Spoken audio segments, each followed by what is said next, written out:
কাছে নিয়ে এলেন? ওনারে চিনস না তুই? উনি অনেক বড় তান্ত্রিক, এই দেশে ওনার লক্ষ লক্ষ মুরিদ। উনি নতুন একটা বই লিখছে, বইয়ের নাম শয়তান ধরার গর্জন।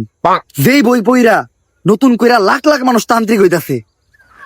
কিন্তু লালু ভাই, আশেপাশে তো কোনো তান্ত্রিক বা মুরিদ দেখতেছি না। আরে ওগুলা তো সব ফেসবুক আর টিকটকে। বাবা, সঞ্জনা নামের এক আত্মার আমার ধরতে হইব বাবা, আপনি আমার সফল হওয়ার একটা উপায় দেন। যদি সফল হতে চাও তাহলে আমার লেখাই বইটি নাও, শয়তান ধরার গর্জন। এই বইটি নেওয়ার সাথে সাথেই তোমার জীবনে থাকবে না কোনো অর্জন।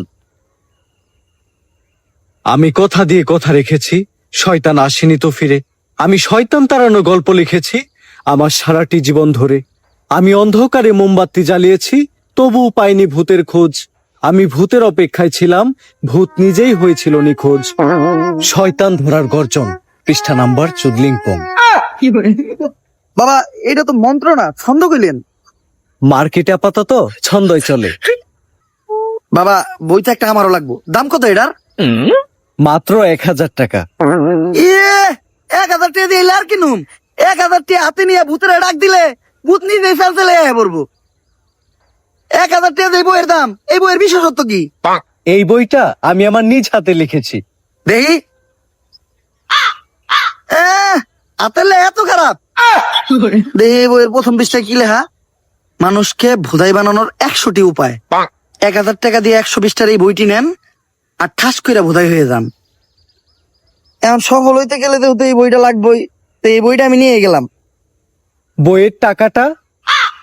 ওইটা আমি হোয়াটসঅ্যাপে পাঠাই দিমুনি।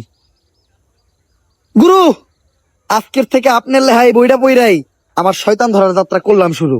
শয়তান ধরার গর্জন, পৃষ্ঠা নাম্বার চুদলিংপং। সঞ্জনার কাহিনী তো শেষ করলেন, এখন আপনি কি করবেন? ভাবতাছি বই লিখবো একটা, পাবলিক রে ভোদাই বানানোর গর্জন। ব্যবসা খারাপ না, পাবলিক ভোদাই হতে চাইলে আমি বানাবো।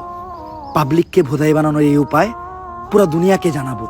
পাবলিক ঠিকই আমাকে বিশ্বাস করবে, ভাববে আমি থেকে যাব। কিন্তু না, তাদের পুং মারা শেষ হয়ে গেলে ঠিকই আমি পালাবো। পাবলিককে ভোদাই বানানোর গর্জন, পৃষ্ঠা নাম্বার চুদলিংপং।